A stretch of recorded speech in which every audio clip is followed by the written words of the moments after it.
Throughout human history, our ancestors have developed countless ways to honor their dead, but some ancient burial practices were so disturbing that they challenge our modern understanding of death and reverence. Today, we explore three of the most unsettling funeral traditions that once shaped entire civilizations. In ancient Carthage, the practice of child sacrifice reached its most horrifying expression through burials in the Tophet cemetery. Archaeological evidence reveals that infants, often firstborn children of wealthy families, were ritually burned alive during times of crisis.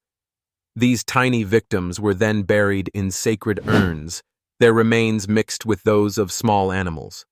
The Carthaginians believed this ultimate sacrifice would appease their gods and protect their city from destruction. Moving to the steppes of Central Asia, the Scythians practiced a burial ritual that transformed death into a macabre celebration of power. When a king died, his entire household would follow him into the afterlife through ritualistic strangulation.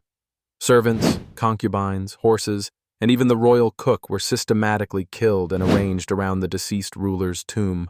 After a year, 50 of the king's finest warriors would be strangled, then mounted on similarly killed horses to create an eternal cavalry guard surrounding the burial mound.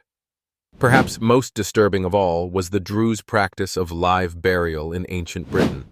Reserved for those who had violated sacred laws, the condemned would be sewn into animal hides and buried alive in specially constructed chambers. Air holes ensured a prolonged death, while the victims' cries were believed to carry messages to the underworld, serving as both punishment and spiritual communication. These practices remind us that death rituals often reflected the deepest fears, beliefs, and power structures of ancient societies.